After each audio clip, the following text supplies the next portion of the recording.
आज का टॉपिक है तो रस कहानी को सुनते समय, नाटक को देखते समय, किसी कविता को पढ़ते समय, जब सहृदय के हृदय में यानी कि जिसके पास हृदय है उसके हृदय में जिस अलौकिक आनंद की अनुभूति होती है उसे हम रस कहते हैं। आनंद यानी कि रस का मतलब होता है आनंद। यदि हम बोलचाल की भाषा में बात करें तो हम कहेंगे मजा।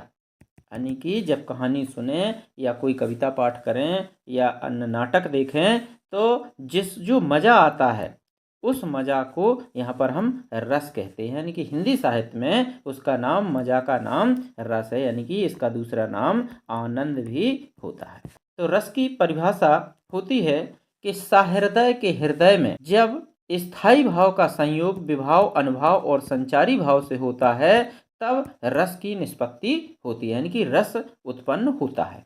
रस की परिभाषा कुछ विद्वानों द्वारा दी गई है, जिसमें सबसे पहले नाम आता है आचार्य भरत मुनि जी का, जिन्होंने अपने नाट्य शास्त्र में ये परिभाषा दी गई है, विभावानुभाव व्यभिचारी संयोगाद रस निष्पत्ति। अर्थात विभाव, अनुभाव और व्यभिचारी भाव, व्यभिचारी भाव को हम संचारी भाव भी कहते हैं। तो विभाव, अनुभाव और संचारी भाव का संयोग से रस की निष्पत्ति होती है, यानी कि रस उत्पन्न होता है। ये आचार्य भरत मुनि ने ये परिभाषा दी है। दूसरी परिभाषा दी है आचार्य विश्वनाथ जी ने रस की परिभाषा। तो आचार्य विश्वनाथ जी ने परिभाषा दी है कि वाक्यम रसात्मक काव्यम, यानी कि रस युक्त वाक्य ही काव्य है। ये आचार्य विश्वनाथ जी ने परिभाषा दी है।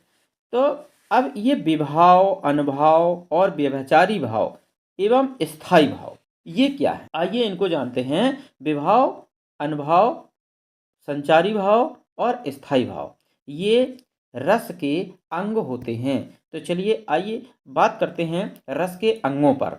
अगर प्रश्न आता है कि रस के कितने अंग हैं तो जवाब होगा रस के 4 अंग होते हैं। वो 4 अंग कौन कौन से हैं, आइए उनका अध्ययन करते हैं। रस के अंगों में सबसे पहला नाम आता है स्थायी भाव, दूसरा अंग है विभाव, तीसरा है अनुभाव और चौथा है संचारी भाव या फिर व्यभिचारी भाव। ये 4 रस के अंग होते हैं। आइए इनको बारी बारी से इनका हम अध्ययन करते हैं। सबसे पहला है स्थायी भाव। अभी स्थायी भाव क्या होता है, देखिए मनुष्य के हृदय में या जिसके पास भी हृदय है उस हृदय में स्थायी भाव हमेशा निवास करते हैं। सभी के अंदर क्रोध है, गुस्सा है, घृणा है, नफरत है, प्यार है, सभी के अंदर है, सभी के हृदय में होता है। तो यदि सहृदय के हृदय में स्थायी रूप ये हमेशा विद्यमान रहते हैं, लेकिन ये सुप्तावस्था में होते हैं, यानी कि ये सोते रहते हैं। जब भी कोई ऐसी हाव भाव, आकृति या कुछ देखते हैं तो ये जो स्थायी भाव होते हैं ये जाग जाते हैं। जब ये स्थायी भाव जाग जाते हैं फिर इनका विभाव, अनुभाव और संचारी भावों से संयोग होता है, तब वहां पर एक रस उत्पन्न होता है। बात आती है स्थायी भाव ये होते कितने हैं, तो स्थायी भावों की संख्या 8 बताई है। 3 स्थायी भाव और जोड़े गए हैं। इस प्रकार टोटल जो स्थायी भावों की संख्या है वो 11 हो गई है। अब ये वो हैं कौन कौन से, सबसे पहला स्थायी भाव आता है रति, शोक, आश्चर्य, क्रोध, उत्साह, भय, हास, जुगुप्सा, जुगुप्सा यानी कि घृणा, निर्वेद, वात्सल्य, ईश्वर विषयक रति। देखिए ये सभी के अंदर है। रति मतलब प्रेम, प्रेम सभी के अंदर हृदय में निवास करता है हमेशा, लेकिन सोया हुआ होता है। जब भी कोई ऐसी वो होता है तो वो जागृत हो जाता है। शोक सभी के अंदर है, यानी कि दुख सभी के अंदर है। आश्चर्य, अचंभा सबके अंदर है।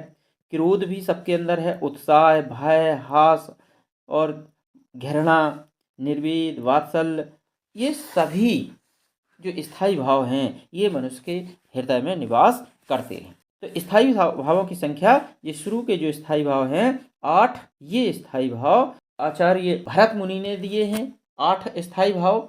और आचार्य विश्वनाथ और आचार्य मम्मट ने जो रसों की संख्या मानी है तो वो 9 मानी है, यानी कि वात्सल्य रस को भी, उसको निर्वेद यानी कि शांत रस को भी उन्होंने रस माना है। तो अलग अलग विद्वानों का अलग अलग मत है कि किसने कितने माने हैं। तो आचार्य जो भरत मुनि हैं उन्होंने 8 रस माने हैं, और आचार्य मम्मट और आचार्य विश्वनाथ जी ने जो स्थायी भाव है उनकी संख्या 9 मानी है।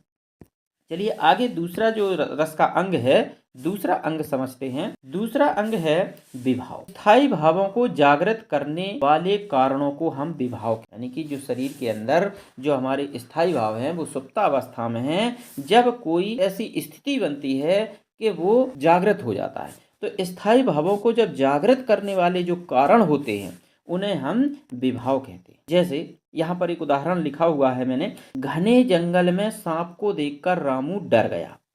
घने जंगल में सांप को देखकर रामू डर गया। अच्छा, रामू जो डर है, ये डर क्या है? डर है स्थायी भाव। डर स्थायी भाव है। और रामू क्या होगा? रामू है ये आश्चर्य, यानी कि आश्रय। डरा कौन? रामू डरा। लेकिन रामू के अंदर जो डर पहले सो रहा था, जब वो जंगल से जा रहा था तो डर सो रहा था। अब डर किस कारण से उसका जागृत हुआ? वो जो जागृत हुआ है वो रहा सांप, यानी कि सांप को देख करके रामू का डर जागृत होगा। तो जो सांप शब्द है ये विभाव होगा, यानी कि सांप के कारण स्थायी भाव जागृत हुआ, इसलिए विभाव क्या होगा? सांप होगा। जैसा लिखा हुआ है कि स्थायी भाव को जागृत करने वाले कारणों को सांप कहते हैं। तो जो स्थायी भाव है डर, वो जगा किस कारण से? सांप के कारण से। डर उसको सांप की वजह से लगा है, इसलिए विभाव सांप हो जाएगा। अब विभाव कितने प्रकार के होते हैं? विभाव 2 प्रकार के होते हैं। नंबर 1 होता है आलंबन विभाव, और नंबर 2 होता है उद्दीपन विभाव। आलंबन विभाव जो होता है, जो कारण होता है। सांप यहाँ पर आलंबन विभाव है, जो क्योंकि रामू जिस कारण से डरा वो सांप था, तो यहाँ पर आलंबन विभाव हो गया सांप। और उद्दीपन विभाव होता है कि वह डर को और अधिक बढ़ा देना, यानी कि उद्दीपित कर देना और ज़्यादा बढ़ा देना, तो वो था घना जंगल। यदि सांप को बहुत सारे लोगों के बीच में देख लेता, या किसी गांव शहर जहाँ पे लोग होते, मकान वकान होते, वहाँ पर सांप यदि रामू देख लेता तो इतना ना डरता जितना घने जंगल को देख करके डर गया। तो ये जो घना जंगल है, ये घना जंगल उद्दीपन विभाव है, क्योंकि इसका डर और दुगना बढ़ गया और ज़्यादा बढ़ गया। आगे तीसरा देखते हैं, जो रस है उसका तीसरा अंग है अनुभव। अनुभव क्या होता है? उदाहरण वही है कि घने जंगल में सांप को देखकर रामू डर गया और डर से कांपने लगा। देखिए, घने जंगल में सांप को देखकर रामू डर से कांपने लगा। तो डर हो गया स्थायी भाव, और घना जंगल हो गया, और सांप हो गया, और कांपना हो गया। यहाँ पे 3 चीजें हो गई। एक तो हो गया डर, डर हो गया स्थायी भाव, सांप हो गया विभाव। अनुभव क्या हुआ है इसमें? अनुभव हो गया कांपना, यानी कि जो शारीरिक चेष्टाएं होती हैं स्थायी भाव जागृत होने के बाद जो शारीरिक चेष्टाएं होती हैं उसे हम अनुभव कहते हैं। यहाँ पर डर स्थायी भाव है तो स्वाभाविक है या तो वो कपेगा, या पसीना पसीना हो जाएगा, या अन्य और कोई शारीरिक हलचल होगी, तो उसको हम अनुभव कहते हैं। अनुभव होता है 4 प्रकार का। एक तो सात्विक अनुभव। अब सात्विक अनुभव में स्तब्ध, श्वेत, रोमांच, स्वरभंग, कंपन यानी कि कांपना, वैवन्य, प्रलय और अश्रु, आंसू आ जाना, ये सात्विक अनुभव के अंतर्गत आते हैं। वाचिक अनुभव दूसरा आता है वाणी से, वाणी ये वाणी है, वाणी से कुछ कहना, चिल्लाना, सीटी बजाना वगैरह, तो ये हैं वाचिक अनुभव, वाचिक अनुभव। और कायिक अनुभव। कायिक अनुभव तीसरा नंबर है कटाक्ष, भूभंग, संकेत, अंग संचालन आदि। और चौथे नंबर पर आता है आहार्य अनुभव। ये अनुमान लिख गया है, ये अनुभव है। तो कृत्रिम वेशभूषा, किसी प्रकार की कृत्रिम वेशभूषा बना वेशभूषा हो तो उसको देख करके जो शारीरिक चेष्टाएं होती हैं, शारीरिक हलचलें होती हैं, उसे हम आहार्य अनुभाव कहते हैं। तो अनुभाव के 4 प्रकार होते हैं। चलिए अगला है रस का अंग चौथा संचारी भाव, जिसको हम व्यभिचारी भाव भी कहते हैं।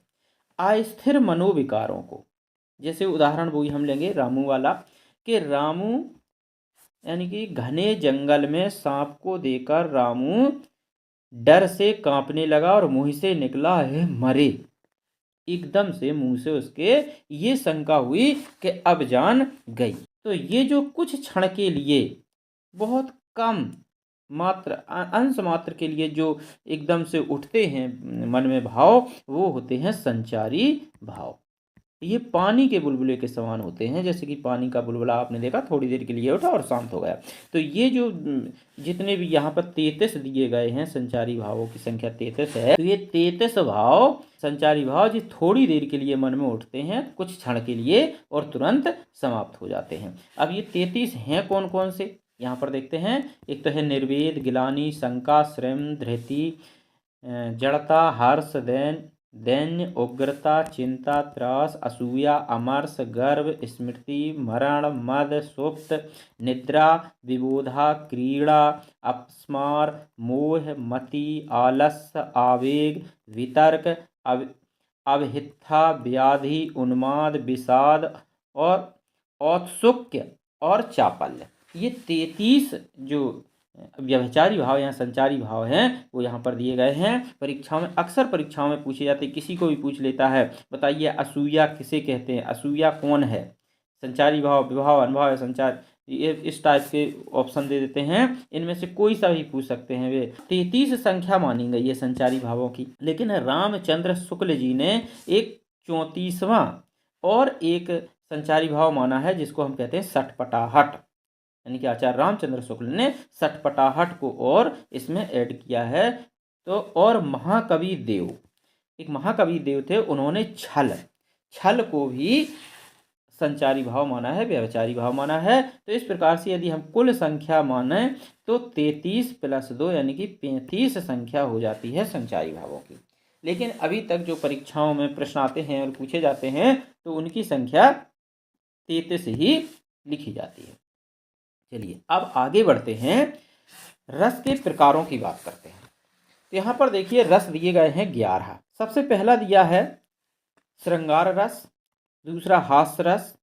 श्रृंगार रस का ये यहाँ पर रस दिए गए हैं, और ये हैं स्थायी भाव, इस तरफ स्थायी भाव दिए गए हैं। तो श्रृंगार रस का स्थायी भाव है रति, और हास्य रस का स्थायी भाव है हास, करुण रस का स्थायी भाव है शोक, रौद्र रस का स्थायी भाव है क्रोध, वीर रस का है उत्साह यानी कि वीर का उत्साह है, और भयानक रस का है भय या फिर डर, विवत्स रस का है जुगुप्सा जिसको हम घृणा बोलते हैं, अद्भुत रस का है विस्मय या आश्चर्य, शांत रस का जो स्थायी भाव है वो है निर्वेद, भक्ति रस का स्थायी भाव है ईश्वर विषयक रति, रति मतलब प्रेम को बोलते हैं, रति माने होता है प्रेम, वात्सल्य रस का होता है वत्सलता यानी कि बच्चे और माँ के प्रति जो प्रेम होता है उसको हम वत्सलता बोलते हैं, वात्सल्य प्रेम बोलते हैं।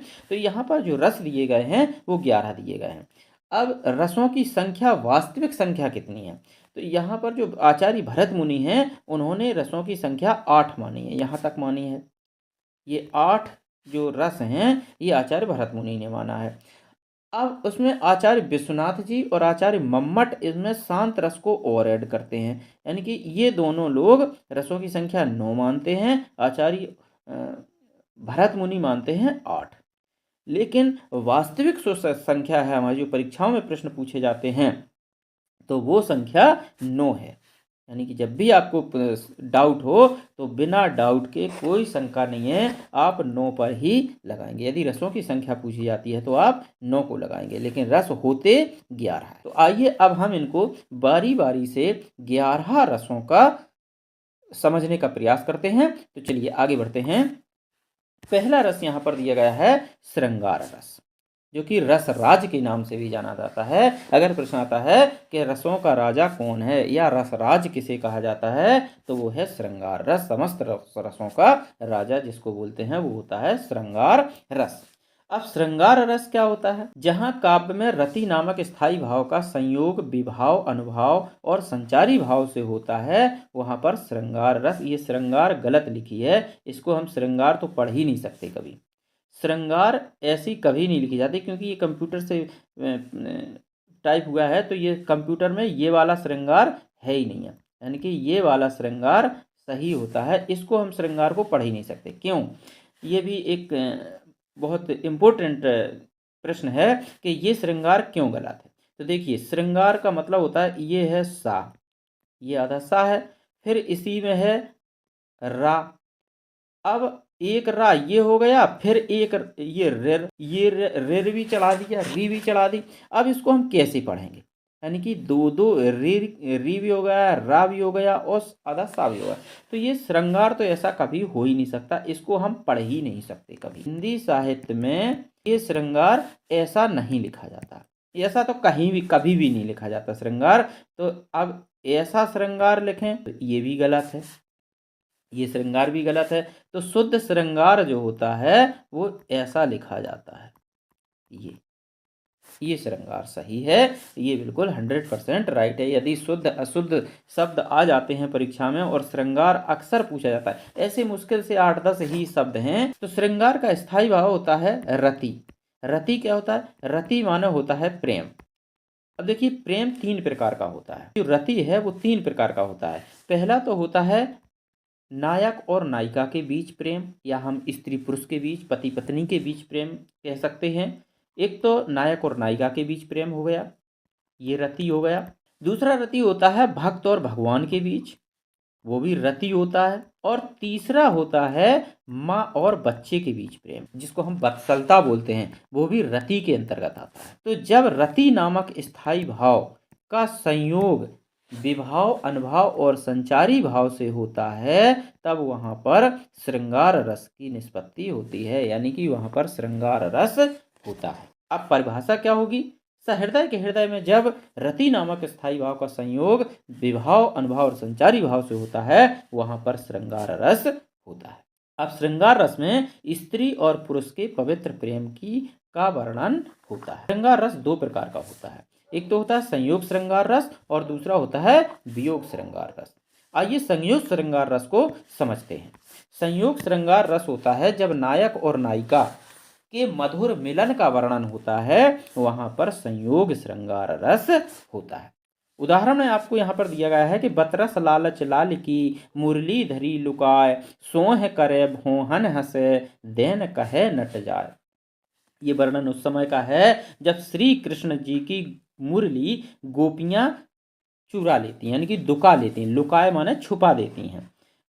जब श्री कृष्ण जी मांगते हैं तो भौहों से इशारा करती हैं। सोह करे भौहन हंसे, यानी कि इशारा करें और भौं से हंसते, कहते हैं ना भौं से हंस रहा है, तो भौहन हंसे और देन कहे नट जाए। पहले तो देवी की कह देती हैं, लेकिन जब श्री कृष्ण जी पहुंचते हैं लेने के लिए तो नट जाए, यानी कि मना कर देती हैं। तो ये यहाँ पर संयोग श्रृंगार रस है, क्योंकि इनके मधुर मिलन का वर्णन है, कृष्ण और गोपियों के मिलन का वर्णन यहाँ पर है, इसलिए यहाँ संयोग श्रृंगार रस है।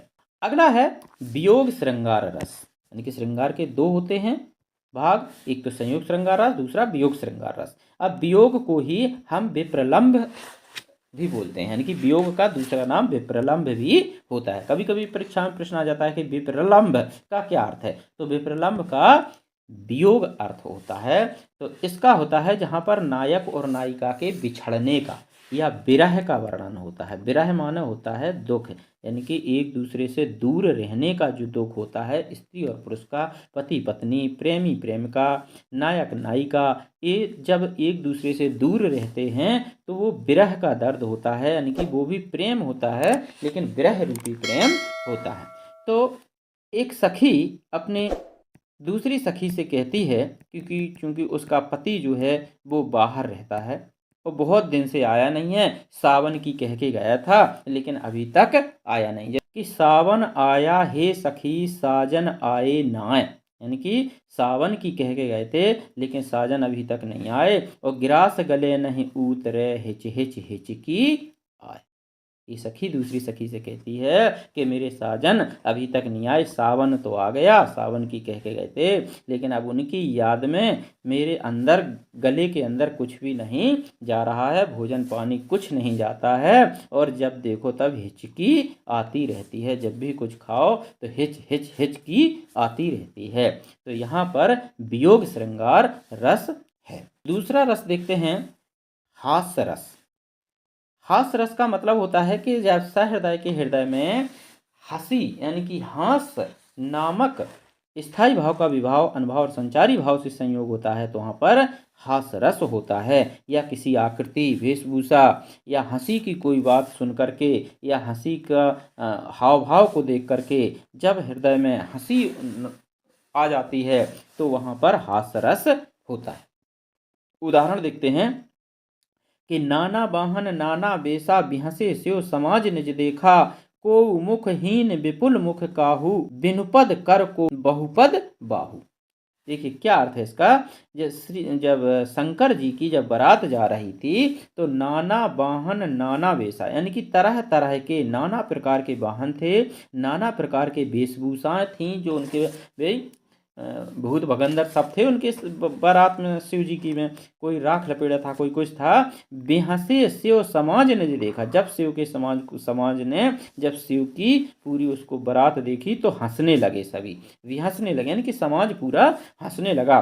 को मुखहीन, यानी कि किसी के तो मुख ही नहीं है, रुंड सुंड ऐसे ही बिल्कुल बिना सिर के भगे चले जा रहे हैं भूत, कोई किसी के धड़ा ही नहीं है, सिर ही सिर अकेला हंसता हुआ चला जा रहा है। तो को मुखहीन, किसी के मुख नहीं है, विपुल मुख काहू, और काऊ के बहुत सारे मुख ही मुख हैं, बिनु पद कर, काऊ के हाथ पैर ही नहीं है, और को बहुपद बाहु, और काऊ काऊ के बहुत सारे पैर और बाहु, बाहु माने भुजाएं हैं। ऐसे जब हाव भाव आकृतियों को लोगों ने देखा तो बहुत ज़्यादा हंसने लगे, इसलिए इस उदाहरण में हास्य रस है। चलिए अगला है, देखते हैं करुण रस। करुण का मतलब होता है शोक, अशोक, दुख। हृदय में उत्पन्न क्षोभ या दुख को करुण रस कहते हैं। यदि हम साहित्यिक परिभाषा की बात करें तो कहेंगे कि सहृदय के हृदय में जब शोक नामक स्थायी भाव का संयोग विभाव, अनुभव और संचारी भाव से होता है तो वहां पर करुण रस होता है। उदाहरण में कि शोक विकल सब रोवहि रानी, रूप सील उबलु तेज बखानी, करहि विलाप अनेक प्रकारा, और परहि भूमि तल बारहि बारा।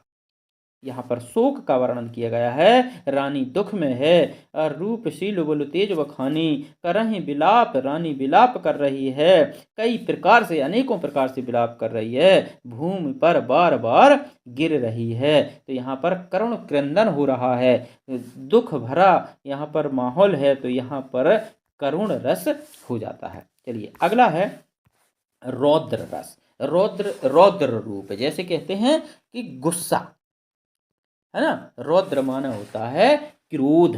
सहृदय के हृदय में जब क्रोध नामक स्थायी भाव का संयोग विभाव, अनुभव और संचारी भाव से होता है वहां पर रौद्र रस होता है। यानी कि जब भी हमारा हृदय में क्रोध सुप्तावस्था में होता है स्थायी भाव, लेकिन जब वो जागृत हो जाता है, हमको गुस्सा आ जाता है, तो उस गुस्से को हम रौद्र रस नाम देते हैं। यानी कि वहाँ पर रौद्र रस होता है। जैसा कि उदाहरण में दिया है कि श्री कृष्ण के सुन वचन अर्जुन क्रोध से जलने लगे, सब शोक अपना भूल कर करतल युगल मलने लगे। यानी कि श्री कृष्ण के जब वचन सुने अर्जुन ने युद्ध के समय, भाई अर्जुन बोले कि हम अपने परिजनों पर वाण नहीं चला सकते, तब श्री कृष्ण ने उनको समझाया और उन्हें गुस्सा आ गया। तो श्री कृष्ण के सुन वचन अर्जुन क्रोध से जलने लगे, यानी कि श्री कृष्ण ने उनका गुस्सा जगाया, यानी कि उनका क्रोध जागृत किया, कुछ बातें याद दिलाई उनको अर्जुन को, तो अर्जुन क्रोध आ गया, अर्जुन को क्रोध से जलने लगे, और सब शोक अपना भूल कर, जो भी परिजनों के प्रति उनका शोक था, दुख था, वो सब कुछ भूल करके करतल युगल मलने लगे और हाथों को गुस्से के मारे भींजने लगे, मलने लगे। तो यहाँ पर जो उदाहरण है वो रौद्र रस का उदाहरण है। चलिए अगला है, पांचवा रस होता है वीर रस। अब वीर रस क्या होता है? वीर यानी कि वीरता के ऊपर, वीर का उत्साह है, इसका स्थायी भाव होता है उत्साह। और जब उत्साह नामक स्थायी भाव का संयोग विभाव अनुभाव और संचारी भाव से होता है तो वहां पर वीर रस होता है। बुंदेले हर बोलों के मुंह हमने सुनी कहानी थी, खूब लड़ी मर्दानी वह तो झांसी वाली रानी थी। ये वीर रस के उदाहरण है। मैं सत्य कहता हूँ सखे सुकुमार मत जानो मुझे, यमराज से भी युद्ध को तत्पर सदा मानो मुझे। उसी समय का वर्णन है जब क्रोध से अर्जुन जलने लगे तो अर्जुन ने कहा श्री कृष्ण जी से, हे सखे मैं सत्य कह रहा हूँ, मैं सही कह रहा हूँ, मुझे आप सुकुमार मत समझ लेना, कोमल मत समझ लेना, यमराज से भी युद्ध को तत्पर सदा मानो मुझे। यानी कि मैं इतना कोमल नहीं हूँ, इतना कमजोर नहीं हूँ, इतना सुकुमार नहीं हूँ, यदि यमराज भी सामने आ जाए तो मैं युद्ध करने के लिए हमेशा तैयार रहता हूँ, ऐसा समझो मुझे, मुझे कोमल मत समझने की भूल मत करिए। तो यहाँ पर वीर रस का है क्योंकि यहाँ पे वीर का उत्साह बढ़ रहा है। तो जिस प्रकार से वीर रस पूर्ण कविताएं होती हैं, हमारे आल्हा की जितनी भी कवि जो आलखंड में जितनी भी घटनाएं हैं, जो आल्हा है बुंदेलखंड बड़े जोर शोर से आल्हा गायन किया जाता है, तो वो एक वीर रस पूर्ण रचना है। उसमें सभी जितनी भी रचनाएं हैं वो सारी वीर रस से परिपूर्ण हैं। तो वीर का उत्साह बढ़ाने वाली, वीरता से जो कविताएं वीरता भरी होती हैं उन वहाँ पर वीर रस होता है। चलिए अगला रस है भयानक रस। अब भयानक से जैसे ही नाम से ही याद रहा है कि भय, अब भय माने डर। जब भी डर व्यक्ति को हो जाए या सहृदय के हृदय में जब डर नामक स्थायी भाव का संयोग विभाव अनुभाव और संचारी भाव से होता है तो वहाँ पर भयानक रस उत्पन्न होता है। जब व्यक्ति के अंदर डर उत्पन्न होता है तो भयानक रस का निर्माण होता है। अब उदाहरण में दिया गया है कि एक ओर अजगरहि लख, एक ओर मृगराय, विकल बटोई बीच ही परियो मूर्छा खाए। कोई व्यक्ति जा रहा है रास्ते में, अब एक ओर अजगरहि, अब वो सामने से जा रहा तो सामने अजगर आ गया, अजगर को उसने देखा, और एक और मृगराई, और देखा पीछे मान लो इस तरफ उस तरफ खाई है और वो बीच में जा रहा है कहीं। अब एक और देखा तो अजगर और दूसरी तरफ देखा तो मृगराय। और विकल बटोही बीच ही, बटोही माना होता है राहगीर, विकल बटोही बीच ही परियो मूर्छा खाए। इतना भयंकर डर गया वो कि अब मैं जाऊं कहाँ, सामने अजगर और पीछे मृग है, मृगराय है, तो वो वहीं पे मूर्छित हो गया मारे, डर के मारे। तो यहाँ पर भयानक रस का ये एक अच्छा उदाहरण है। अगला है सातवां रस है बीभत्स रस। बीभत्स माना होता है जुगुप्सा, इसका स्थायी भाव होता है जुगुप्सा। जुगुप्सा माना होता है घृणा। घृणा, अब घृणा कैसे होगी? जब भी कोई गंदी चीज देख लेते हैं हम तो वहां पर हमको घृणा होती है, यानी कि घृणा पैदा करने वाली वस्तुएं, जैसे कि पीप कहूँ, पीप बहुत सारी भरी हो, हड्डी जल रही हो, मांस चर्बी सड़ान दुर्गंध आ रही हो, तो हमारे मन में गिलानी घृणा उत्पन्न हो जाती है, वहां पर बीभत्स रस होता है। तो लिखा हुआ है कि घर में लाशें बाहर लाशें, जनपथ पर सड़ती लाशें, आंखें निरसंस यह दृश्य देख, मुद जाती घुटती हैं श्वासें। ये बीभत्स रस का उदाहरण है। और सिर पर बैठो, सिर पर बैठो काग आंख दो खात निकारत, और खींचत जीवहि सियार अति आनंद और धारत, स्वान आंगुरन टार टार के खात बिदारत। एक कोई सड़ा जानवर पड़ा हुआ था, मरा हुआ, तो उसके सिर पर बैठ के कौआ आंख को नोच नोच के खा रहा था। सिर पर बैठो काग आंख दो खात निकारत, यानी कि निकार निकार के आंखों को खा रहा था अपनी चोंच से। और खींचत जीवा ही सियार, और सियार जीव को खींच रहा था और अपने मन में अधिक आनंद का अनुभव कर रहा था। तो वहां पर हम लोग जब देखेंगे तो घृणा भरा होगा, यानी कि हमको बहुत गिलानी होगी, हमको बहुत घृणा लगेगी उसको देख करके। तो वहां पर ये बीभत्स रस है। लाशों को सड़ते हुए देखेंगे तो बीभत्स रस है, हमारे अंदर घृणा जागृत हो जाएगी, तो बीभत्स रस उत्पन्न हो जाएगा। अगला रस है अद्भुत रस। अद्भुत रस का मतलब होता है आश्चर्य। जब विस्मय या आश्चर्य नामक स्थायी भाव का संयोग विभाव अनुभाव और संचारी भाव से होता है तो वहां पर अद्भुत रस होता है। अद्भुत रस मतलब कोई हमें आश्चर्य वाली बात समझ में आ जाए, आश्चर्य हो कि ऐसे कैसे हो सकता है। जैसे कि उदाहरण दिया गया है कि बिनु पद चलय सुनय बिनु काना, करविन कर्म करे विधि नाना, आनन रहित सकल रस भोगी, बिन वाणी वक्ता बड़ जोगी। बिनु पद चले यानी कि बिना पैरों के चलता है, और सुने बिन काना, और बिना कान के सुनता है। भाई अद्भुत आश्चर्य है, अचंभा है ये तो। भाई बिनु पद के कैसे चलेगा? पैर है नहीं है फिर भी चल रहा, और कान है नहीं है फिर भी सुन रहा। और करविन कर्म, यानी कि हाथ है नहीं है फिर भी बहुत सारे काम करता है। कार्यविधि नाना, यानी कि तना तना तमाम प्रकार के विविध प्रकार के कार्य करता है बिना हाथों के। आनन रहित सकल रस भोगी, आनन यानी कि सिर है नहीं है फिर भी संपूर्ण रस का भोग करता है, यानी कि रस का भोग करता है, यानी कि रस प्राप्त करता है। और बिन वाणी वक्ता बड़ जोगी, और वाणी है नहीं है, यानी कि आवाज उसके है नहीं है फिर भी बहुत बड़ा वक्ता है। तो यहाँ पर आश्चर्य है। एक कबीरदास जी का एक बहुत प्यारा भजन था जो कि अद्भुत रस का बहुत अच्छा उदाहरण है कि नाव में नदिया डूबी जाए। अब नाव में नदिया कैसे डूबे? नदिया में तो नाव डूब सकती है, लेकिन नाव में नदिया डूबी जाए, कि नाव में नदिया डूबी जाए, राम दही नदिया डूबी जाए। अब कैसे डूबी जाए? कि एक अचंभा ऐसा देखा कि कुआं में लागी आग, और पानी पानी जल गया, सोई मछली खेले फाग, नाव में नदिया डूबी जाए, नाव में नदिया डूबी जाए। कबीरदास जी का भजन है, जो कि सभी इसमें जितनी भी बातें हैं सब आश्चर्य भरी हैं। यानी कि कुआं में आग कैसे लग सकती है? कुआं में और पानी पानी जल गया, सो मछली खेले फाग, यानी कि कुएं का पानी पूरा जल गया और मछलियां फाग खेलने लगी। तो ये आश्चर्य है। एक अचंभा देखा रे भाई, ठाड़ा सिंह चरावे गाई। अचंभो ऐसो देखो कि गाय को शेर चरा रहा।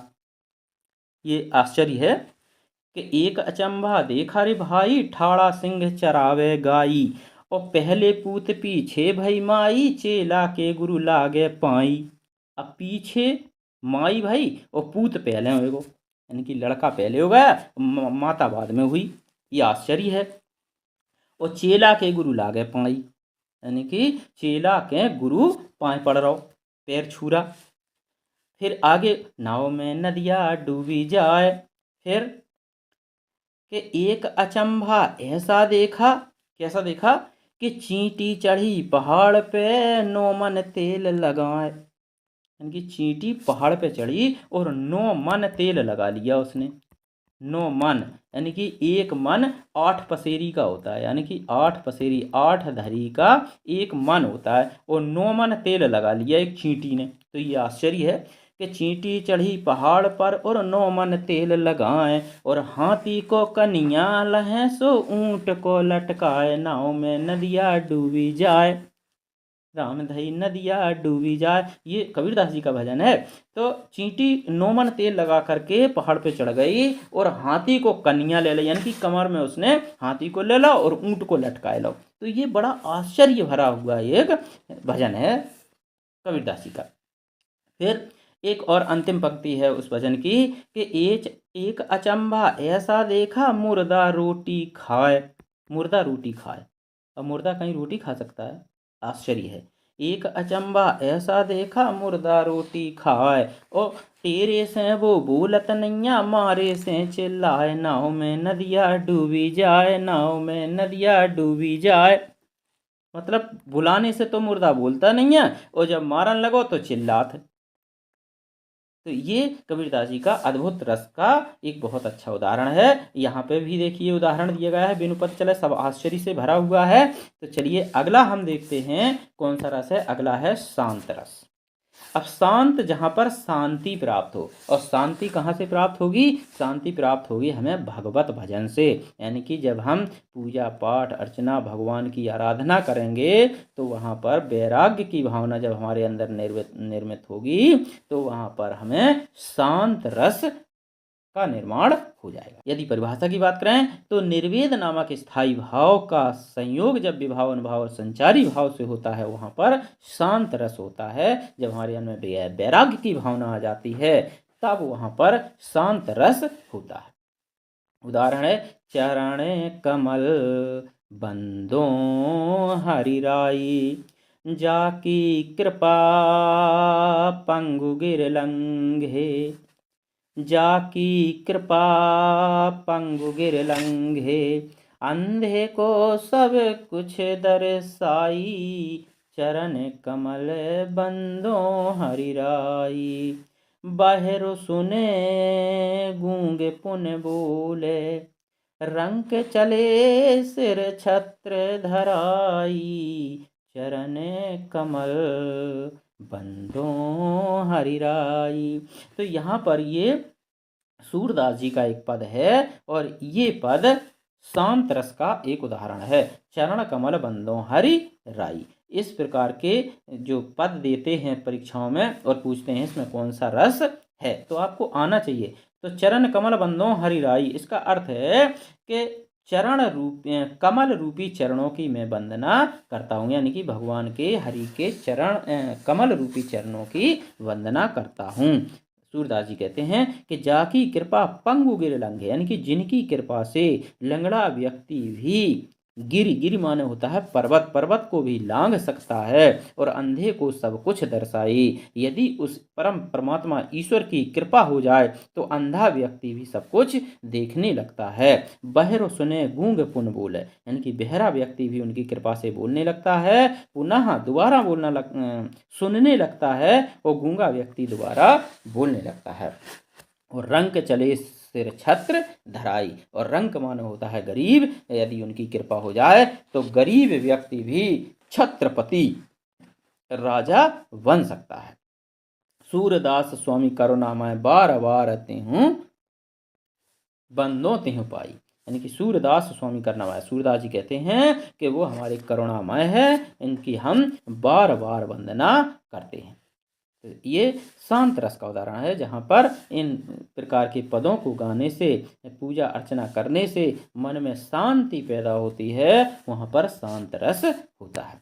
चलिए अगला 10वां रस है भक्ति रस। और भक्ति रस क्या है? जब ये भी रति होता है, इसका भक्ति विषयक रति, जब भक्ति विषयक रति श्रद्धा का संयोग विभाव अनुभव और संचारी भाव से होता है, ईश्वर के प्रति जब श्रद्धा उत्पन्न हो जाती है भक्तों के मन में, तो वहाँ पर भक्ति रस जन्म लेता है। उदाहरण है मीराबाई का बहुत अच्छा पद है कि मेरे तो गिरधर गोपाल दूसरो न कोई, मेरे तो गिरधर गोपाल दूसरो न कोई, जाके सिर मोर मुकुट, जाके सिर मोर मुकुट मेरो पति सोई, मेरे तो गिरधर गोपाल दूसरो न कोई।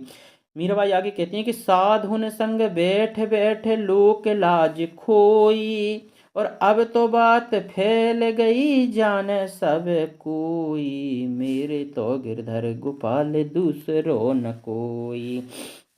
फिर आगे कहती हैं मीराबाई के आंसुअन जल सींच सींच प्रेम बेल बोई, मीरा की लगन लगी होनी हो सो होई, मेरे तो गिरधर गोपाल दूसरो न कोई। ये मीराबाई का बहुत अच्छा पद है और भक्ति से परिपूर्ण पद है, क्योंकि मीराबाई श्री कृष्ण की आराध्या थीं, वे उनकी पूजा अर्चना करती थीं, उनको अपना पति स्वीकार करती थीं। तो कहते हैं मीराबाई कहती थी कि मेरा तो गिरधर गोपाल दूसरो ना कोई, यानी कि गिरधर गोपाल यानी कि श्री कृष्ण ही मेरे सब कुछ हैं और दूसरा कोई नहीं है। जिसके सिर पर मोर मुकुट है मेरा पति वही है। अब किसके सिर पर है? श्री कृष्ण के सिर पर ही मोर मुकुट होता है, इसलिए मीराबाई और उनको अपना पति मानती थी। साधुन संग बैठ बैठ लोक लाज सब कोई, मीराबाई कहती हैं कि मैंने साधुओं के साथ बैठ बैठ के पूरी लोक लाज मर्यादा सब खो दी है। अब तो बात फैल गई चारों ओर, समाज में पूरे में बात फैल चुकी है कि मीरा साधुओं के साथ रहती है, बैठती है। तो अब जाने सब कोई, अब तो सब कोई जान ही गया है। आंसुअन जल सींच सींच प्रेम बेल बोई, आंसुओं रूपी जल से मीराबाई ने प्रेम रूपी बेल को बोया है। और अब तो इसमें एक लाइन और है, यहाँ पर इसमें लिखा नहीं है कि आंसुअन जल सींच सींच प्रेम बेल बोई, अब तो बेल फैल गई आनंद फल होई। ये उसमें एक और लाइन है, इसमें हमने लिखा नहीं है। तो मीरा की लगन लगी होनी सो होई, मीराबाई कहती हैं कि मेरी तो अब लगन लग चुकी है श्री कृष्ण में, अब जो होगा सो देखा जाएगा। चलिए यहाँ पर भक्ति से परिपूर्ण ये रचना है और ये भक्ति रस इसमें समाहित है। चलिए अगला है लास्ट जो रस होता है वो होता है वात्सल्य रस। वात्सल्य रस वत्सलता के ऊपर होता है, यानी कि माता पिता का अपनी संतान के प्रति जो स्नेह जो प्रेम होता है वो रति होता है, उसे वात्सल्य बोलते हैं, यानी कि वत्सलता बोलते हैं। और यही जो वत्सलता जो प्रेम है जो स्नेह है जब हृदय में जागृत होता है तो वहाँ पर वात्सल्य रस का निर्माण होता है। तो वात्सल्य रस दो प्रकार का होता है, जिस प्रकार से श्रृंगार रस दो प्रकार का होता है और यहाँ पर भी वात्सल्य दो प्रकार का होता है। पहला होता है संयोग वात्सल्य रस और दूसरा होता है वियोग वात्सल्य रस। संयोग वात्सल्य रस का जैसे उदाहरण है कि लिकत कान है घुटुरुंगन आवत मणिमय कनक नंद के आंगन, मणिमय कनक नंद के आंगन बिम पकड़े बे धावत के किलकत कान्हे घुटुरुंगन आवत। काफी बड़ा पद है सूरदास जी का, ये बहुत अच्छा पद है। तो यहाँ पे किलकत कान घुटुरुंगन आवत यानी कि माता यशोदा के आंगन में, यानी कि नंद बाबा के मड़ियों से युक्त आंगन में श्री कृष्ण भगवान किलकारी मार करके घुटनन घुटनन आ रहे हैं और बिम्ब पकड़वे धावत यानी कि अपनी ही परछाई को पकड़ने के लिए दौड़े दौड़े फिरते हैं और किलकारी मार करके घुटुंगन घुटुंगन चलते हैं। तो यहाँ पर संयोग श्रृंगार है, क्योंकि यहाँ पर जो माता यशोदा के मन में जो प्रेम जागृत हो रहा है वो संयोग वात्सल्य प्रेम है, संयोग वात्सल्य रस का निर्माण हो रहा है। वहाँ जो प्रेम है जो स्नेह है बच्चे के प्रति वहाँ पर संयोग वात्सल्य रस है। दूसरा उदाहरण यहाँ पर दिया हुआ है वियोग वात्सल्य रस का। जब श्री कृष्ण चले जाते हैं मथुरा और यशोदा अकेली रह जाती हैं तो वे संदेशा भेजती हैं कि संदेशो देवकी सो कहियो, संदेशो देवकी सो कहियो हो तो धाय तिहारे सुत की, हो तो धाय तिहारे सुत की कृपा करते ही रहियो संदेशो देवकी सो कहियो। ये उसी समय का वर्णन है जब यशोदा जी संदेशा भेजती हैं, जब कृष्ण मथुरा चले जाते हैं। हों तो धाय तिहारे सुत की, देवकी के लिए संदेशा भेजती हैं कि तुम्हारे सुत की यानी कि तुम्हारे पुत्र की मैं धायमा हूँ, पालनहार हूँ, मैंने पाला है उसको, कृपा करत ही रहियो यानी कि तुम हम पे कृपा करती रहियो। ये भी काफ़ी बड़ा पद है सूरदास जी का। तो थोड़ा थोड़ा यहाँ पर लिखा है हमने केवल ये समझाने के लिए कि संयोग वात्सल्य रस होता है और ये वियोग वात्सल्य रस होता है। तो संयोग का मतलब है जहाँ पर मिलन का वर्णन हो, यानी कि माता और पिता की अपने संतान से जो मिलन का स्नेह होता है वो संयोग वात्सल्य होता है, और जो बिछड़ने का होता है जो दुख होता है वो वियोग वात्सल्य रस होता है।